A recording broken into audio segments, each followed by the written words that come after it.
Bonjour, nous voulons prendre ensemble un temps de méditation, un temps de paix aussi.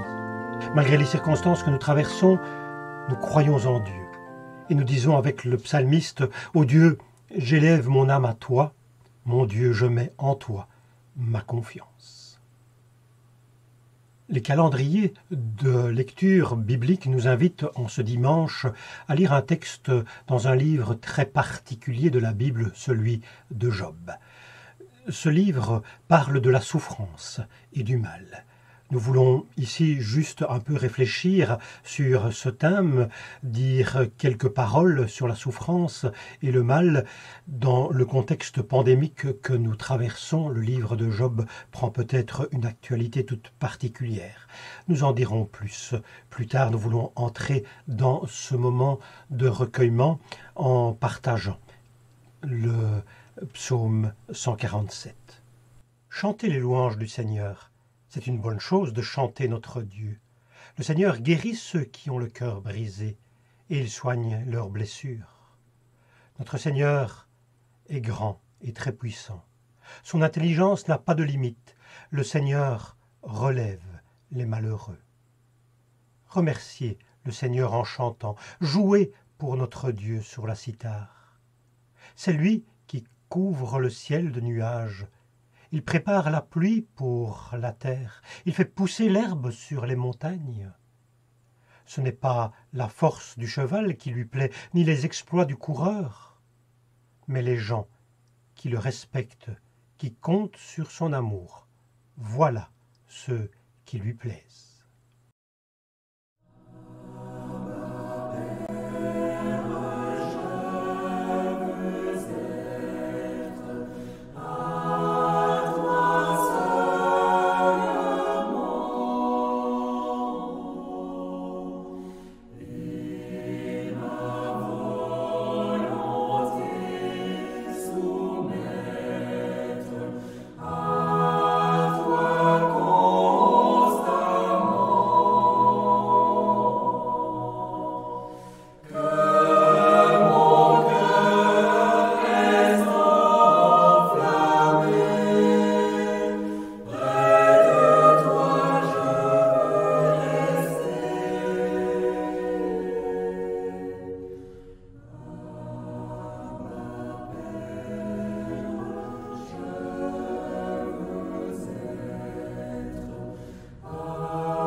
Avant de lire les textes dans la Bible, nous voulons prier.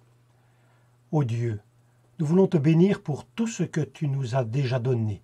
Merci pour la fraternité humaine en Christ.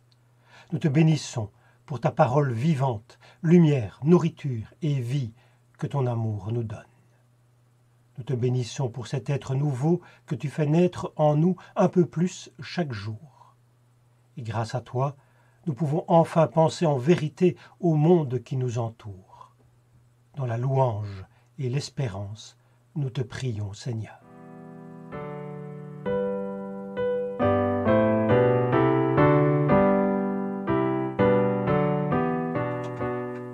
Nous voulons faire aujourd'hui 2 lectures dans la Bible. Un premier passage dans le livre de Job, ce livre si particulier qui aborde le thème de la souffrance et du mal. C'est sur ce passage en particulier que nous méditerons.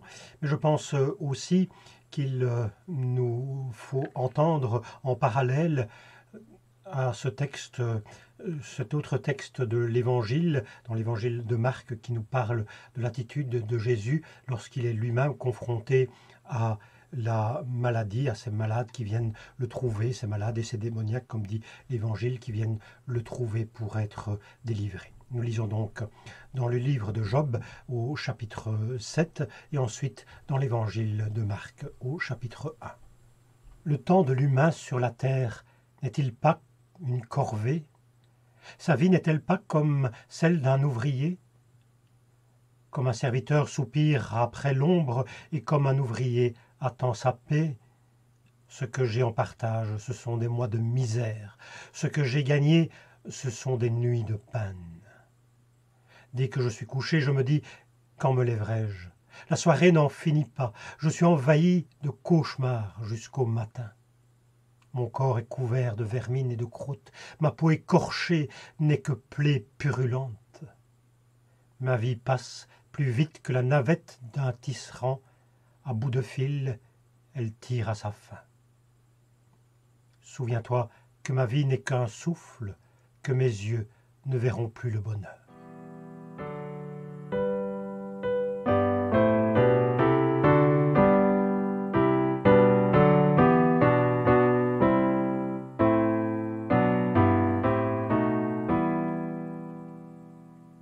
Le soir venu, après le coucher du soleil, les gens amenèrent à Jésus tous les malades et ceux qui étaient possédés par des démons. La ville entière se pressait à la porte de la maison. Jésus guérit beaucoup de gens atteints de toutes sortes de maladies et il chassa aussi beaucoup de démons. Il ne laissait pas parler les démons parce qu'eux savaient qui il était. Le lendemain, Jésus se leva bien avant l'aube et sortit de la maison. Il s'en alla dans un lieu désert et là, il se mit à prier. Simon et ceux qui étaient avec lui partirent à sa recherche.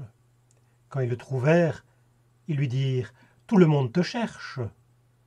Jésus leur dit « Allons ailleurs, dans les villages voisins, pour que là-bas aussi je proclame la bonne nouvelle, car c'est pour cela que je suis venu. » Et il parcourut toute la Galilée. Il proclamait la bonne nouvelle dans leur synagogue et il chassait les démons.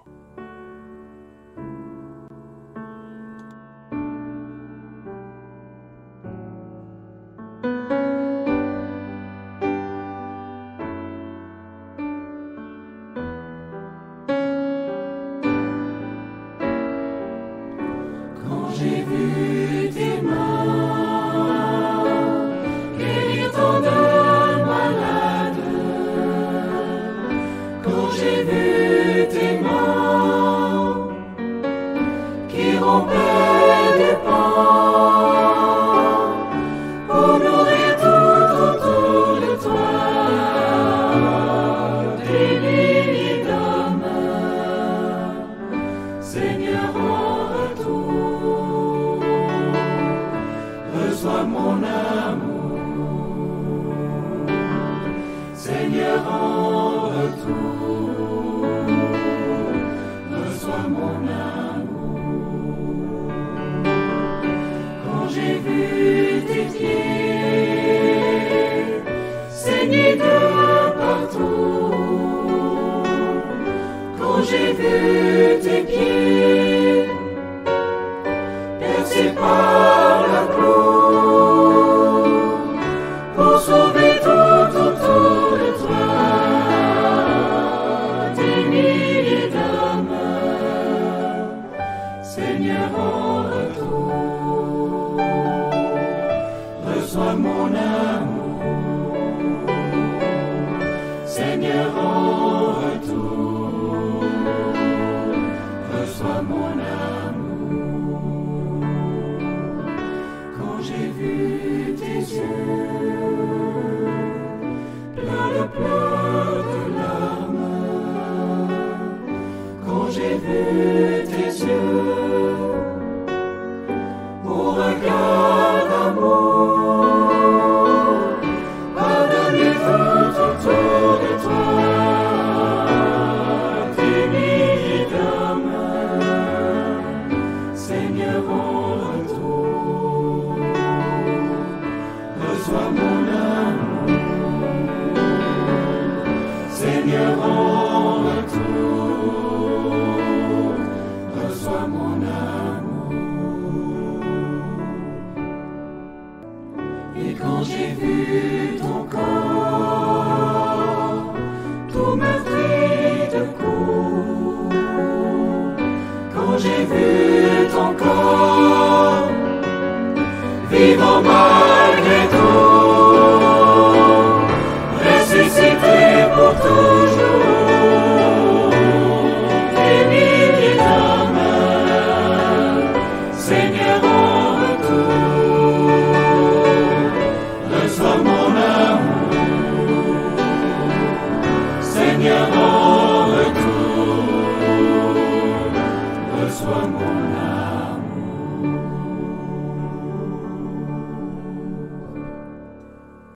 chacun connaît au moins un petit peu le livre de Job, ce récit qui met en scène un homme, Job, un homme riche, pieux, intègre, qui est frappé soudain par toute une série de calamités.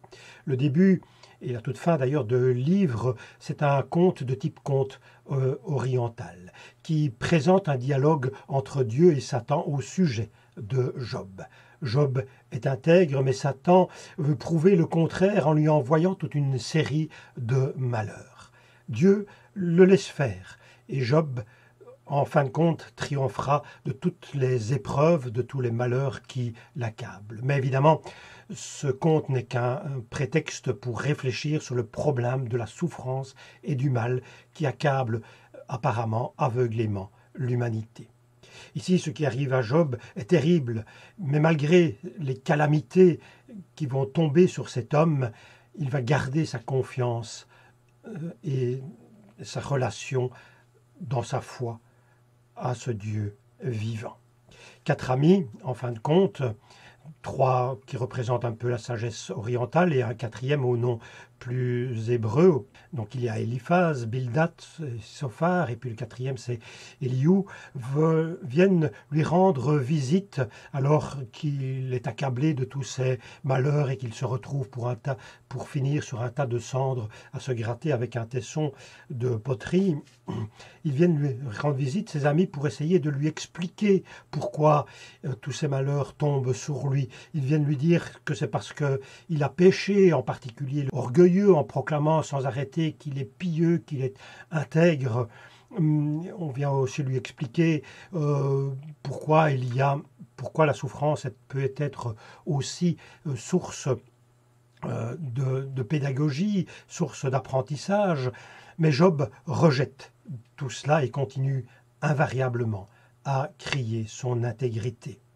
Et pour finir, Dieu, on le sait, va intervenir en posant des questions à Job et lui faire comprendre, si pas le sens de la souffrance qui l'accable, du moins lui faire comprendre sa position de créature face à son Créateur, si bien que Job, pour finir, s'humiliera en quelque sorte et dans le conte final, il retrouvera sa santé, sa richesse, sa réputation, ainsi que toute une nouvelle famille. Et comme les patriarches, il meurt rassasié de jour. Voilà pour cette histoire. Souvent, et à juste titre d'ailleurs, on a dit du livre de Job que son but était d'expliquer la souffrance, de dire une parole explicative du mal. Si le livre parle de cela, je ne pense pas cependant qu'il en dit la fin des fins. Je ne pense pas qu'il faut lire ce livre dans cette perspective de trouver l'explication ultime du mal qui touche l'humanité. Mais ce qui est certain, et ce qui fait que ce livre est un livre actuel pour toutes les générations d'ailleurs, et pour la nôtre peut-être en particulier face à cette pandémie, ce qui est certain, c'est que Job est le prototype de l'homme en désarroi, tentant de se situer par rapport à Dieu. Dans son désarroi, il tente de se situer par rapport à Dieu au sein même de son malheur. Job, c'est l'homme, c'est l'humanité qui est aux prises avec la souffrance sous de multiples formes et qui se demande pourquoi. L'humanité qui se tourne vers Dieu, qu'il reconnaît saint et tout-puissant, et pose alors la question du sens de toute cette souffrance. Job, c'est chacun de nous, en fin de compte, quand aux prises avec quelques adversités passagères ou plus longues, nous nous tournons vers Dieu pour lui demander une explication. Ce faisant, il y a dans ce livre tout un catalogue de réponses que l'homme donne à ce pourquoi de la souffrance. Raison parfois très particulières, qui paraissent parfois insensées, que certains admettront et que d'autres n'admettent pas. Il y a là, dans le livre de Job, tout un catalogue de réponses que l'homme tente de donner à la souffrance. Par exemple, celle du péché, de dire si l'homme traverse une période de souffrance dans son existence, c'est parce qu'il a péché, c'est parce qu'il a commis une ou l'autre forme. On sait que beaucoup de livres bibliques vont dans ce sens, mais qu'il y a toute une sagesse aussi dans la Bible qui disqualifie cette réponse en disant mais non, hein, l'homme intègre, et c'est le cas ici dans Job, hein, l'homme intègre lui aussi est accablé par toute une série de mal qui peuvent l'atteindre, lui comme d'autres. Hein, il y a cette phrase qui dit que Dieu fait pleuvoir sur l'homme bon comme sur le méchant. Dans le livre de Job, il y a toute une série de réponses qui sont disqualifiées, hein, même quand ses amis viennent le trouver en lui disant mais c'est parce que tu es orgueilleux, hein, c'est parce que tu dis que tu es intègre, que tu dis que tu es parfait, c'est pour cela que tu es accablé dans ton orgueil, tu es accablé de ce mal. Et Job dit non, hein, sans arrêter, il redira qu'il ne mérite pas ce qui lui arrive, ce qui n'est d'ailleurs pas contesté dans ce livre. Une autre réponse qui est donnée par ce quatrième ami qui arrive en fin de compte, c'est de dire mais la souffrance, c'est une pédagogie, au travers d'elle, on peut comprendre bien des choses. Et cette réponse-là est aussi, me semble-t-il, disqualifiée dans le livre des Job, même si quelque part il y a quelque chose de juste, me semble-t-il, c'est de dire, mais oui, au travers de la souffrance, on peut peut-être apprendre quelque chose, on peut peut-être en retirer certaines leçons, mais c'est uniquement peut-être, et c'est uniquement celui qui traverse la souffrance, le mal, la maladie par exemple, l'accompagnement de la mort ou autre, c'est seulement celui-là de dire s'il en retire une leçon pour lui ou pas. Il n'y a pas d'automatisme à cela. Si on peut dégager quelques enseignements par rapport à la souffrance, c'est une conséquence et non pas une cause du mal. Le texte d'aujourd'hui est une description de l'état d'âme de Job dans sa souffrance. Il exprime cela avec beaucoup d'emphase d'ailleurs. Cette façon de s'exprimer de Job peut peut-être nous rejoindre lorsque nous-mêmes nous traversons des périodes particulièrement difficiles de notre existence.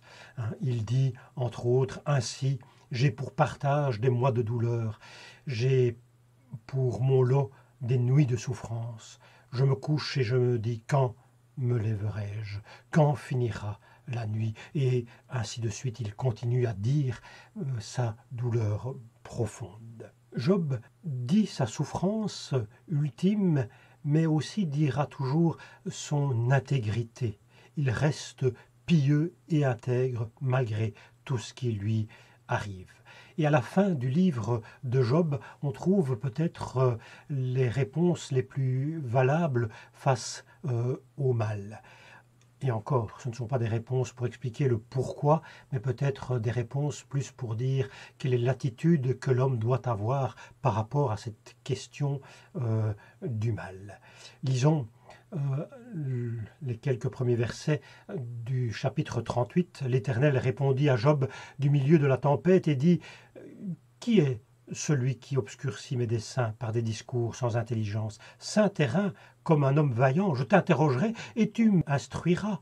Où étais-tu quand je fondais la terre? Dis-le si tu as de l'intelligence. » Dieu pose, avec une certaine ironie d'ailleurs, des questions à Job. Où étais-tu lorsque j'ai créé le monde? Une façon de remettre Job à sa place, l'homme, à sa place l'être humain, à sa place de créature, et à lui faire comprendre son pouvoir limité aussi dans sa compréhension du monde. Et le texte se poursuit par des questions. Au chapitre 40, on trouve cette question. L'Éternel s'adressa à Job et dit « Celui qui dispute contre le Tout-Puissant est-il convaincu? Celui qui conteste avec Dieu a-t-il une réplique à faire ?» Job répondit à l'Éternel et dit « Voici, je suis trop peu de choses, que te répliquerai-je? Je mets la main sur ma bouche. » On voit ici que Job a changé d'attitude. Il comprend qu'il doit se taire pour faire place à la voix divine. Il ne peut pas expliquer lui-même toute chose. Il est une créature qui doit s'incliner devant son Créateur. Job répondit, chapitre 42, Job répondit à l'Éternel et dit « Je reconnais que tu peux tout et que rien ne s'oppose à tes pensées. Quel est celui qui a la folie d'obscurcir mes desseins? Oui, j'ai parlé sans les comprendre, de merveilles qui me dépassent et que je ne conçois pas. Écoute-moi, et je parlerai, je t'interrogerai, et tu m'instruiras. Mon oreille avait entendu parler de toi, mais maintenant mon œil t'a vu. C'est pourquoi je me condamne et je me repens sur la poussière et sur la cendre. Job s'humilie ici et reçoit alors la grâce de Dieu. Je crois qu'il faut voir par là un pas de Job dans la foi, un pas de foi. Au total de tout, il traverse le scandale de la souffrance, le scandale du mal, et se donne sans condition à Dieu au travers de ce qu'il traverse. Je ne sais pas, comme je l'ai dit, si le livre de Job dit tout et définitivement sur le problème du mal. Dans l'Évangile, nous trouvons Dieu qui rejoint l'humanité en Jésus de Nazareth. Jésus, confronté lui aussi, comme on l'a vu dans le texte de l'Évangile que nous avons lu, Jésus confronté lui aussi à la souffrance face aux malades, son attitude sera celle de réponse par la grâce. Ce qui me frappe dans la lecture de l'Évangile et particulièrement dans cette lecture de l'Évangile du jour, c'est que Jésus n'attend rien des personnes qui viennent vers lui. Il les écoute et il le guérit. Il les guérit, je dirais, dans un pur geste de grâce de la part de Dieu pour tout un chacun. Peut-être, en fin de compte, n'y a-t-il pas d'explication ultime au pourquoi de la souffrance et du mal, pas de réponse finale à laquelle tout le monde pourrait adhérer au pourquoi du mal, mais il y a au sein même de l'adversité la présence de Dieu qui accompagne. C'est peut-être cela qu'il nous faut comprendre au travers de la lecture du livre de Job et au travers de la lecture des évangiles. Par rapport à ce grand questionnement de l'humanité sur le mal, il n'y a peut-être pas de réponse ultime à donner, mais il y a à comprendre la présence de Dieu. C'est pourquoi, dans une certaine confession de foi, on pourrait terminer en disant « Tout mon être répugne à la souffrance et se scandalise d'elle, mais si par malheur je suis plongé en quelque adversité, ma foi me dit la présence de la grâce de mon Dieu. » Quand les montagnes s'éloigneraient, quand les collines chancelleraient, quand les montagnes s'éloigneraient, Dieu fera tout comme il promet. Mon amour, oui mon amour, ne s'éloignera point de toi. Mon amour, oui mon amour, ne s'éloignera point de toi. Quand les montagnes s'éloigneraient, quand les collines chancelleraient, quand les montagnes s'éloigneraient, Dieu fera tout comme il promet. Nous voulons maintenant partager une prière inspirée par le Notre Père. Cette prière est devenue emblématique pour certains mouvements qui s'engage dans la société pour combattre le mal qui s'engage auprès de ceux qui en ont le plus besoin. Cette prière est une forme de Notre Père.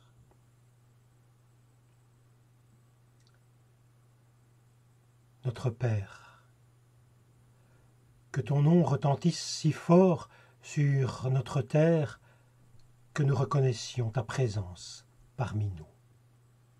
Que ton règne d'amour et de joie vienne réchauffer tes enfants pour déloger l'angoisse, la souffrance, le péché. Que ta volonté qui s'est manifestée dans le Christ se fasse aussi à travers nos efforts de justice, de partage, de paix. Donne-nous aujourd'hui notre pain, notre part d'affection, notre part de force pour vivre et en répandre la bonne nouvelle. Pardonne-nous nos offenses, comme nous essayons aussi de pardonner les offenses de ceux qui nous blessent, nous ignorent ou ne savent pas nous aimer. Ne nous soumets pas à la tentation du refus, de la passivité, de la facilité, de l'évasion, mais délivre-nous du mal qui s'incruste dans le monde et en nous-mêmes.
Pour terminer, nous voulons encore redire notre foi en un Dieu qui nous accompagne dans la vie. Oui, nous croyons que l'amour de Dieu nous entoure, la force de Dieu nous soutient et la paix de Dieu emplit nos cœurs. Nous voulons maintenant entendre cette bénédiction chantée.